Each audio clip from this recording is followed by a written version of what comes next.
Welcome to Choice Classic Radio. Like us on Facebook, subscribe to us on YouTube, and help keep this show alive by donating at choiceclassicradio.com. For more of your favorite old-time radio shows, join us on our companion podcast, Choice Classic Radio Detectives, where we bring to you tales from the greatest detective shows the golden age of radio had to offer. And now, with 463 episodes made, broadcast on CBS Radio from 1942 to 1955, we bring to you The Whistler. Signal gasoline. Yes, Signal gasoline is the new gasoline you can prove is superior.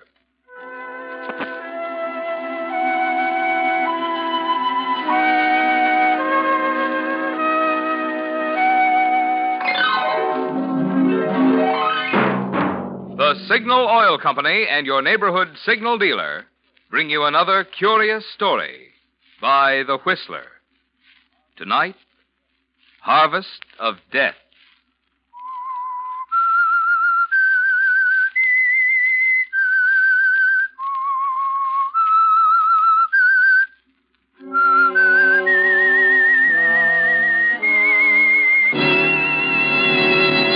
I am the Whistler, and I know many things, for I walk by night.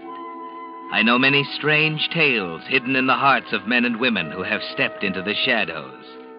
Yes, I know the nameless terrors of which they dare not speak.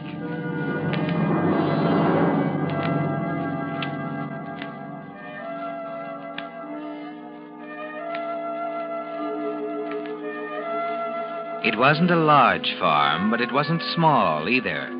It kept two strong men busy from sunup to sundown taking care of it. And they did a nice job because the farm prospered. Mort Grant owned the farm and lived in an awkward-looking unpainted farmhouse with his wife Nellie. Jim Hayward was the hireman and lived in a spare bedroom. But actually, he'd been there so long that he was more like one of the family than a hired hand. And that's what worried Mort Sanders. Mort. Scared me half to death popping in the kitchen door like that. Did I? You certainly did. You know, I'm nervous enough without you acting like a cat chasing a mouse. I've gone and broke one of my best dishes. Hello, Jim. Hello, Mort. Kind of ambitious, aren't you? Well, I surely wish that you were a little more ambitious around the house. I could use a little help now and then. A woman's work is left to the women. Men have enough to do with their own work. That right, Jim?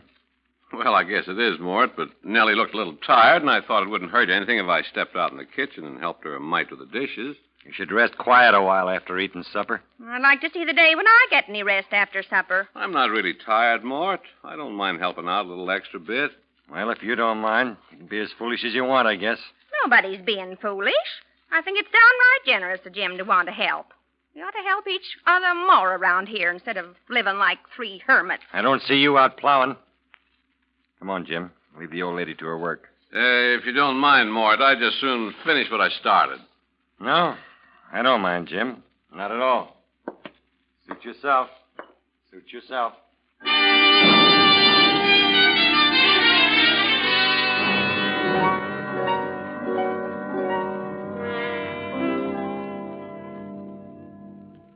Well, as I was saying, Mr. Hawley, the postman, calls Jim, and Jim comes striding down from the chicken coop. And Mr. Hawley tells him the good news. You'd think he'd had the baby instead of his wife. Well, then he gives Jim a cigar, and you know what Jim says? I couldn't guess. Well, he says, seeing as how you're the mailman, I suppose your baby comes special delivery. Can you tie that? Well, don't you get it? Special delivery. Well, that's Jim. Doesn't sound very funny to me. Huh. If you'd said it first, you would have thought it was funny. Maybe so. But if I said it, you wouldn't have thought it was so funny. Mort Sanders, if I hadn't been married to you all these years, I'd think you was jealous. I'm not jealous. But you do seem to enjoy Jim's company to mine. I'm only your husband. All I hear from you is Jim did this, or Jim said that, or Jim says and does the funniest things. Why don't you pay attention to me once in a while? Oh, Mort. I'm running this farm, and I'm tired of hearing what Jim does. So will you do me a favor and talk about something else?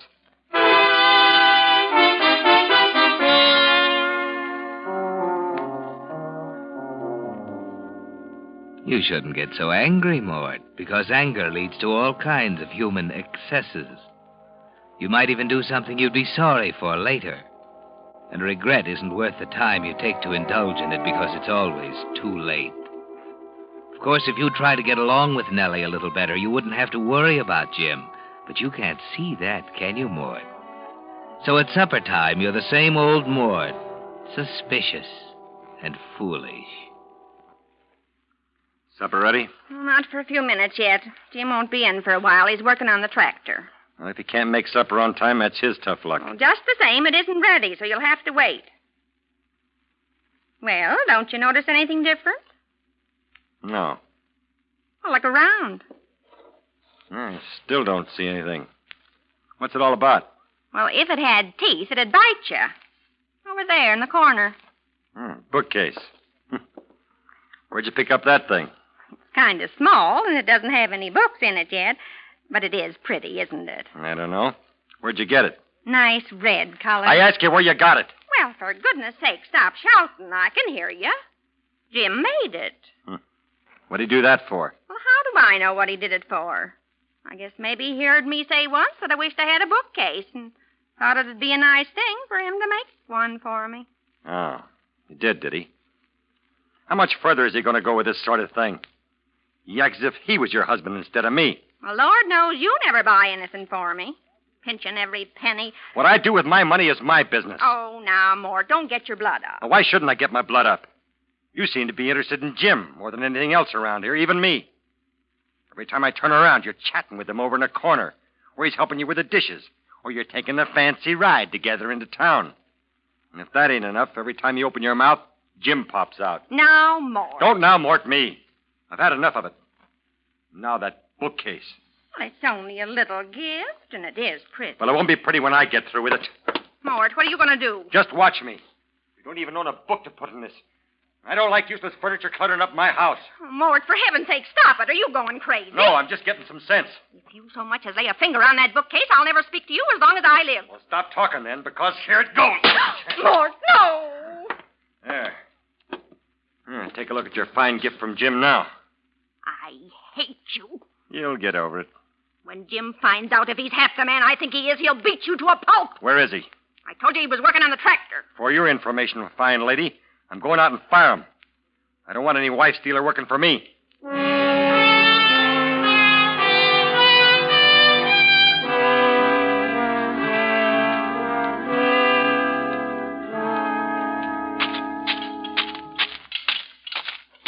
Hello, Mort. Supper almost ready? Almost. I won't be able to finish this tractor tonight, I'm afraid. Turned out to be more work than I thought. The wrist pins... Never mind. Give me the wrench, Jim. Oh, you want to take a hand at it? No, but you won't be needing this wrench anymore. What do you mean? Hand it over. All right, Mort. Anything you say. Here it is. Thanks. Now, what's it all about? You look like you've got something serious on your mind. I just come out to tell you I won't be needing your services around here anymore. Huh? You can leave as soon as you get your things together. I'll pay it at the end of the week. Oh, you can't mean that you're firing me, Mort. That's exactly what I mean. But I don't get it. I've always worked hard. Why, I always thought of this place as sort of like home. That's the trouble, Jim. You've been acting as if you owned the farm instead of me. Oh, now, look, Mort. If I said anything to make you mad, I'm sorry. I don't mind you taking a big interest in the farm. But when you start moving in on my wife, that's where I draw the line. Your wife? Yeah. Why, I haven't done anything to your wife. Why, Nellie and I, well, we get along. That's the trouble. You get along too well. Every time I look around, you're with her, telling her stories or taking her someplace or making something for her. And I don't like it. I don't want to see any more of it. So get your clothes together and get out. Now, look, Mort, you're talking kind of rough. I'll talk any way I want to. It's my land, my farm, and my wife we're discussing. I'm sick and tired of having a dishonest, wife-stealing, backstabbing farmhand around here, so get out before I throw you out. Those are big words. You want some bigger ones? If you think you're big enough to say them. As a matter of fact, there's a few things I can say myself. I never worked for such a miserly, selfish old coot like you before. Won't even trust a bank with your money. That's enough out of you, Jim. There's one more thing I always wanted to give you before I left. A punch in the nose. Stay away from me, Jim. Put him up, Mort. I'll give you a chance to back up them big words of yours. All right, you asked for it. Mort, put down that wrench. Try and make me. I'll be taking it away from you. There. You got the wrench, all right. Jim. Jim, you'll be okay in a minute. Jim, wake up. He's dead.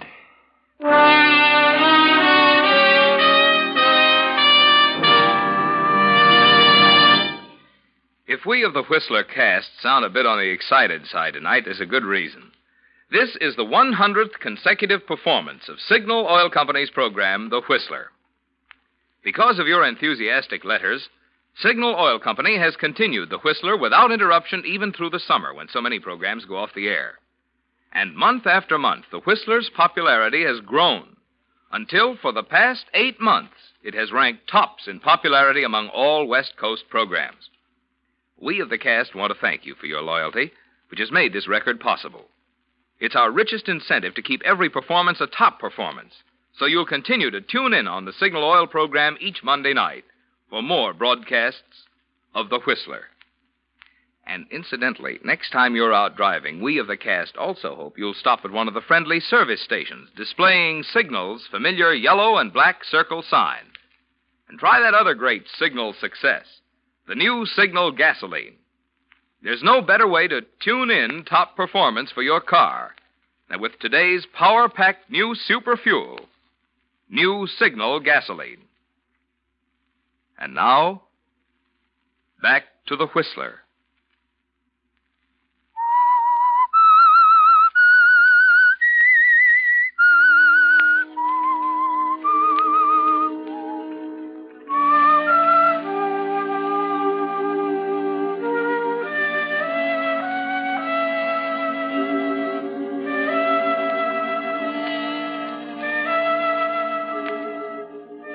Well, Mort, it seems you've reaped a bigger harvest than you ever imagined from the little hatred you sowed.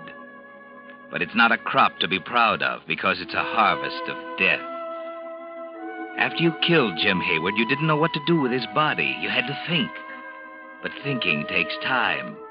So after finding a temporary hiding place in the barn, deep in the soft, fragrant haymow, you turned back to the house for supper. Supper ready? It's all ready. Sit down. Coffee or milk? Coffee. Sit still. I'll get it. Here. Well, what's the matter? Oh, yeah. You startled me, I guess. Where's the sugar? Where's the sugar? Well, land's sake, it's right in front of you. What's the matter? Can't you see? I didn't notice it. Well, isn't Jim coming in? I said, isn't Jim coming in? Not right away. Well, he can't work much longer. It'll be dark in a few minutes. Potatoes will be cold if he doesn't come in soon. I knew you wouldn't fire him. You couldn't fire Jim, not after he's been with us all... Cut it, will you? All right, Mort. I took care of the bookcase. I finished breaking it up, and I put it in the stove. When Jim comes in, I'll say, Jim, I got some bad news for you. But I expect you can take it. Seems I fell up against the bookcase. It wasn't very big anyhow, you know, and I broke it. Mort, you're not eating a thing. Huh? Oh, I was listening to you. Well, it's about the first time you ever were. Well, Jim should be in here by now. I think maybe I'll look out the window and wait for him to come in and eat his supper. Mort. What? It's getting dark, and I can just barely see the tractor, but I can't see hide nor hair of Jim. Can't see anything moving out there. Sit down and eat your supper. Jim's old enough to take care of himself. Well, I suppose he's putting the tools away. Jim's always the careful one. Mort, you're still not eating. I'm not very hungry. I bet Jim's got a big appetite tonight. Will you stop talking about Jim? Well, for heaven's sake, Mort, what's got into you? You don't have to shout like that. You're scared the living daylights out I of asked you before to stop talking about Jim. I was just trying to be sociable. With you sitting there like a mummy, a body could go crazy for something to do. Well, if you want to know, Jim won't be having supper tonight, so you can stop waiting for him. Why won't he have supper tonight? Because I did what I said I was going to do. You mean that you fired him? Yes, I fired him. Well, of all the Nellie. selfish... I don't want to hear one word out of you about it. It's It's done, that's all, and there's nothing you can do to change it. All right, Mort. If Jim's fired, he's fired. But I don't Shut up. Well, at least he can have one more meal before he goes. Can't he? Jim's gone. Gone already? Yes, he's gone already. How many times do I have to say it? Well, it seems funny he didn't say goodbye to me. He didn't even come after his clothes and things. Oh, he can't be gone yet. I told you he was gone. Gone for good. He won't be back. Did he ask you to send his clothes to him? No. Well, didn't he tell you where he was going? Look, he just left. He didn't tell me anything. Was he angry? A man who gets fired isn't exactly happy. Well, aren't you going to give him a character reference or something so that he can get a job someplace else? Where he's going, a reference from me isn't worth a thing. Oh, then you do know where he's going. You said before that you didn't. I don't know. All he said was that he thought he might go north, maybe to Canada. That's all he said. Well, it's funny he left late in the day like this. You'd think he'd wait until morning and get a fresh start. Can a man do what he wants with his own life without you analyzing the whole thing? But I thought I knew Jim. I thought I could tell just what he'd do. Well, you couldn't, so forget it. Well, it seems to me the whole thing's all very funny. It's all very funny.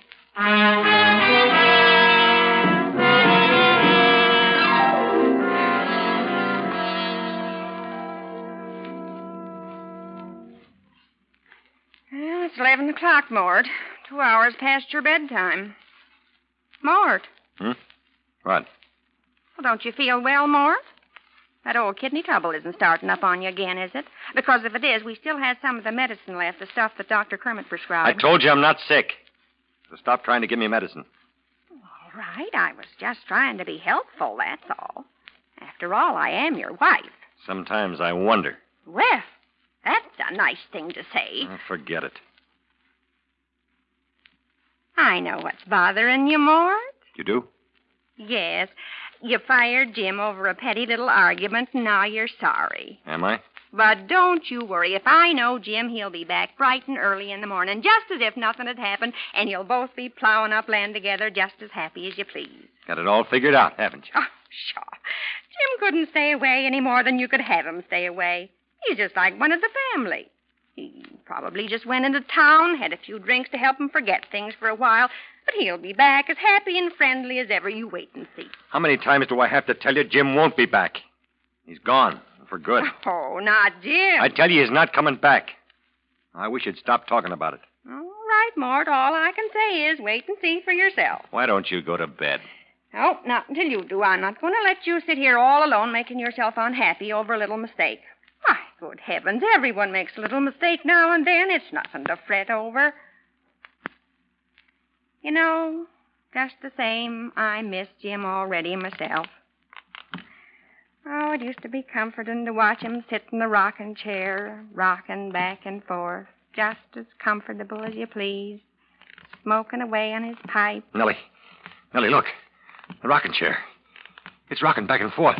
Just as if Jim were sitting there. How could it? How could it rock by itself? Oh, don't get all excited, Mort. Can't you see? It's only the cat. Huh. Here, I'll chase it away if it bothers you. There. Now, the chair won't rock anymore. Never liked that darn cat anyway. Now, don't go blaming anything on the poor little cat.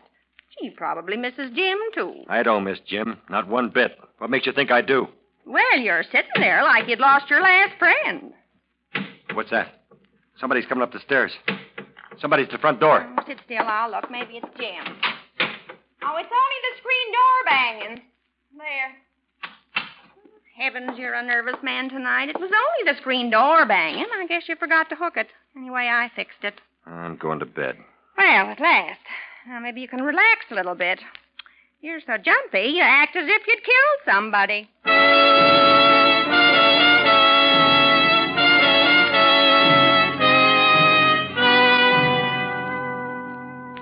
Nellie comes awfully close to the truth sometimes, doesn't she, Mort? Uncomfortably close. But never mind. She doesn't really know what happened to Jim Hayward. So you go upstairs to try to sleep and forget the whole affair. If you can. Perhaps you'll even think of something to cover up your tracks forever.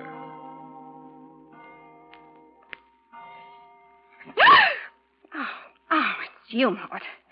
Oh, you give me a start. I just opened my eyes and thought I saw somebody standing over me. What are you sitting up in bed at this hour of the morning for? I can't sleep. Oh, just lay back on the pillow and relax. You'll go to sleep. I can't. Tried. It's too hot or something.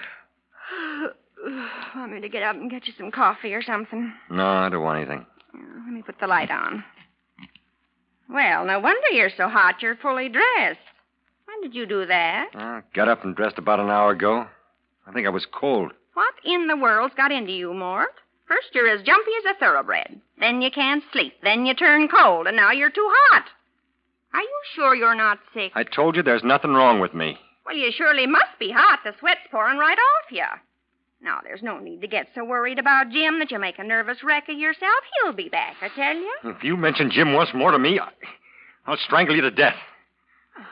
All right, Mort.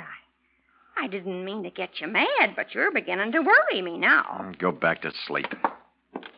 Where are you going? Mind your own business. What you lighting that lantern for? If you got to be so nosy, I'm going out to the barn. At this hour? Are you out of your mind? Look, you just go back to sleep and keep your nose out of my business. I won't mind my own business. Mort Sanders, tell me where you're going. All right. I'm going out to the barn. I'm worried about something. One of the horses. What's the matter with it? I don't know, but she's been kind of sick today. I want to take a look at her. You're up to something, Mort, and it isn't a horse. What is it? Wouldn't you like to know?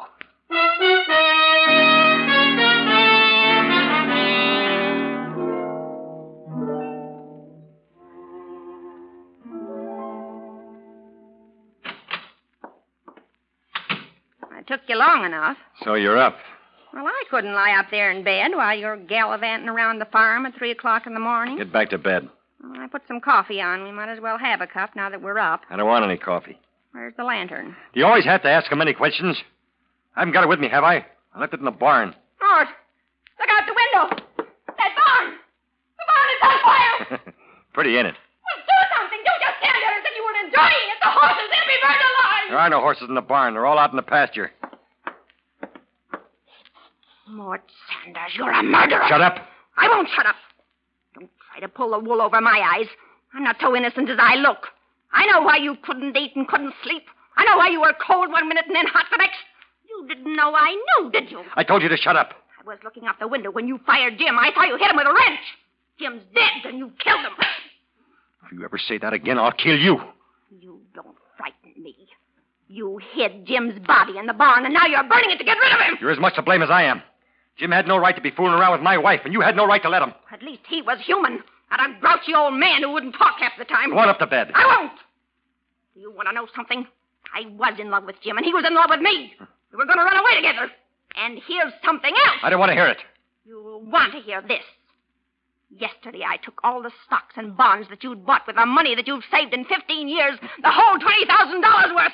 But you were too afraid to leave in a bank, and I gave them to Jim. Are you telling me the truth? If you're lying, I'll kill you. I'm not lying. Jim had the oilskin pouch with the bonds in his inside pocket when you murdered him, and now they're burning up. I don't believe you. If you don't believe me, look in the steel box on the desk. You did. You did, you thief. You gave him all my bonds. Told you I did. It won't do you any good slapping me. They're burning up right now. I'll get him. There's still time, and then I'll get you. Hurry, Mort! Hurry! You lose your power! I'll get him. I'll get him. Don't worry. Hurry, Mort! Hurry! Your bonds are burning up! The barn will only last long enough. I'll get him. There's so much smoke and fire. I can't see. He shouldn't have poured that gasoline around. But the roof will only hold up.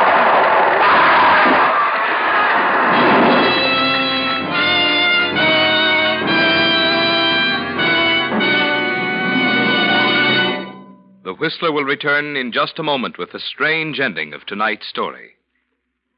Meantime, because the gasoline you use has so much to do with the performance you get from your car, I think you'd be interested in knowing how a new scientific development has put amazingly increased power into that great new super fuel, New Signal gasoline. You see, science has long known that the way the atoms in gasoline molecules are arranged determines how much power you get from the gasoline. Well, in old-style gasolines, the atoms were left just as nature arranged them. But recently, certain chemists found how to rearrange the atoms in gasoline molecules in an entirely new way. The result is new signal gasoline with amazing new power. Power so immediately apparent you can feel it, see it, hear it. It's because of this superior performance you can actually recognize the moment you step on the accelerator that we urge you to let one tankful of new signal gasoline talk for itself. Let its quicker starting, faster pickup, higher anti-knock, and longer mileage demonstrate in your own car why new signal gasoline actually is the new post-war gasoline you can prove is superior. And now, back to the Whistler.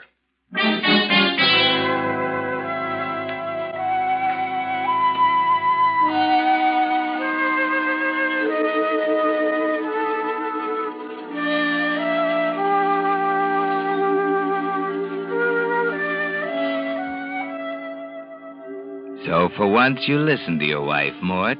For once you took her advice and hurried into the burning barn. And to death. Of course, the flames lighted the night sky and brought a crowd of neighbors, but there wasn't much they could do. They stand outside the house watching the last glowing embers, talking in hushed tones. But you can't hear them, can you, Mort? It's awful. Awful. Both of them at once this way. Constable figures Mort must have gone in to try to save Jim. Jim was almost like one in the family, you know. Yes. What about Nellie? Is she all right? She's just sitting in there in the rocking chair by the window. Stunned, I guess. Oh, poor soul. I'd best go in and see if I can comfort her.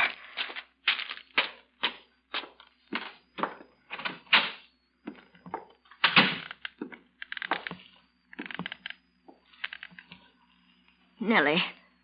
Oh, Miss Thompson. I come to see if there's anything I can do, dear. No.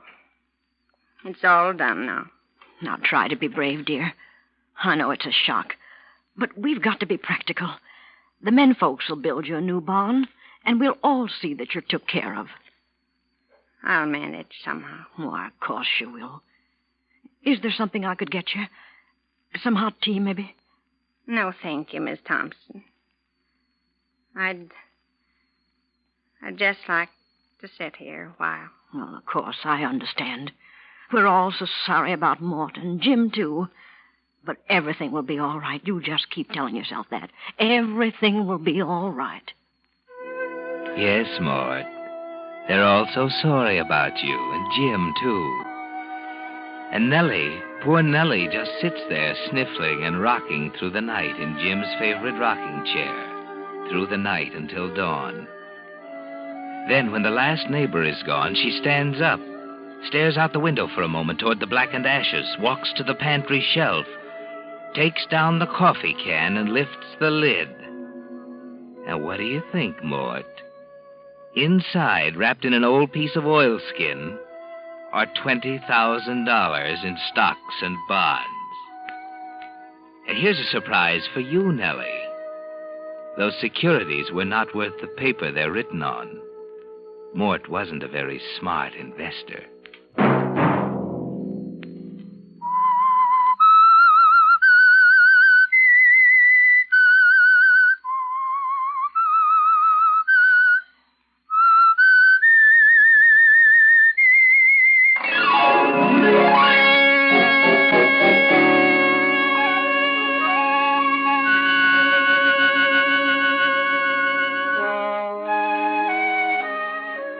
Next Monday at 9 o'clock, The Whistler will bring you another strange tale. The Whistler is broadcast for your entertainment by the marketers of Signal gasoline and motor oil and fine quality automotive accessories, and by your neighborhood Signal dealer. This program, directed by George W. Allen, with tonight's story by John Hayes, music by Wilbur Hatch, is transmitted to our troops overseas by the Armed Forces Radio Service. This is Marvin Miller speaking, and suggesting that you try New Signal, the new gasoline you can prove is superior. This is CBS, the Columbia Broadcasting System.